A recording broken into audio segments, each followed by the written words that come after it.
Benita Husband exceeds her role as Director of Strategy, Markets and Clients by being an active STEM role model for women and girls.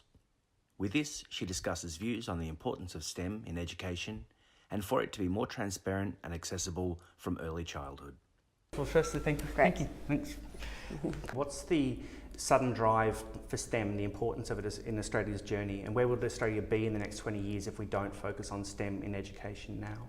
I think there's a lot of opportunities around us as innovators and being world leading, also even exporting some of those expertise. And I think that there's new industries emerging on the back of the STEM disciplines, and I think that if we're able to capitalise on that, that'll be great for us as a nation.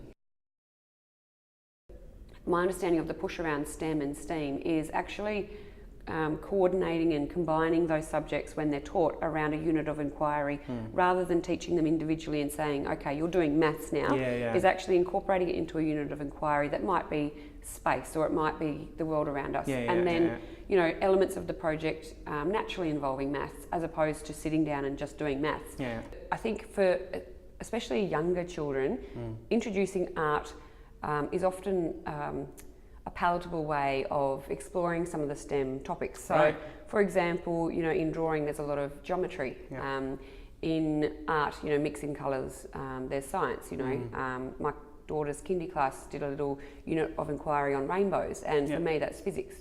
I think that a lot of these topics intersect, and so it's helpful to sort of group them together, and I don't think that there's any harm in any of the groupings. Because there's a lot of polarisation where people say, well, how can you support STEM and not arts? It's difficult because you can't champion everything at once. That's right. Right? It's I think a balance. In terms of Australian schools, there is a lot of resource inequality. So how should STEM be weighted compared to those kind of challenges which are existing and underlying? When I came through school, I saw quite a few clever things that were done to share resources. We were across the road, my high school, from an all-girls school, and they didn't have enough of the girls that were interested in studying physics. So the couple of girls that did want to study physics came to our school to do so. Also in art, we used a lot of multimedia, so we were exposed to technology in our art.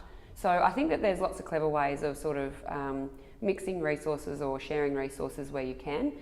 Hopefully not at the expense of one over the other, but I do understand it's often difficult.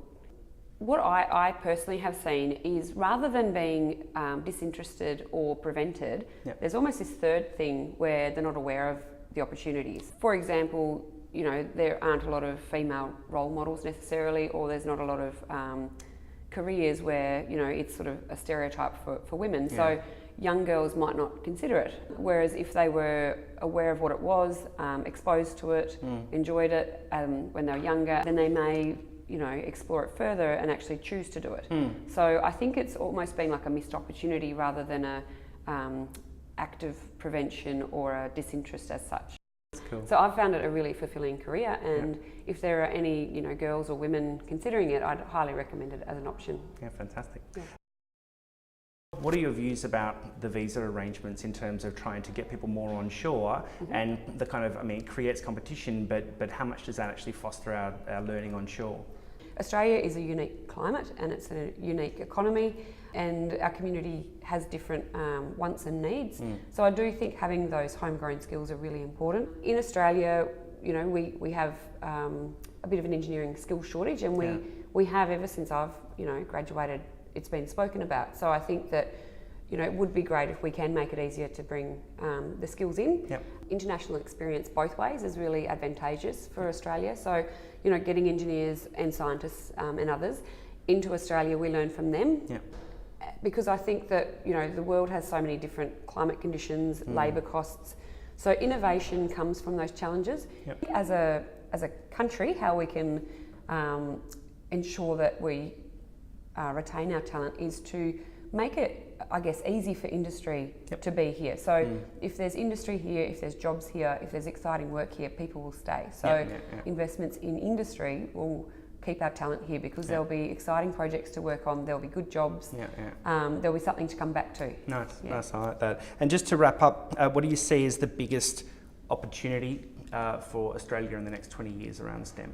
There's some really cool innovation happening in Australia, and there's stuff around you know, health, research, laboratories, AI, you know, technology. And I think if we can foster that innovation and that design culture, then there'll be great opportunities for us to continue to innovate and be an exporter, not only of services and products, but also of knowledge. Yeah. And I think that already we're an education exporter, but if we can become an exporter of research and technology, that would be really exciting as well. Nice. Yeah, nice. Yeah. I like that. Okay, well, thank you. Thank you very much. Thanks, Derek. That was excellent. I appreciate that. Thank you.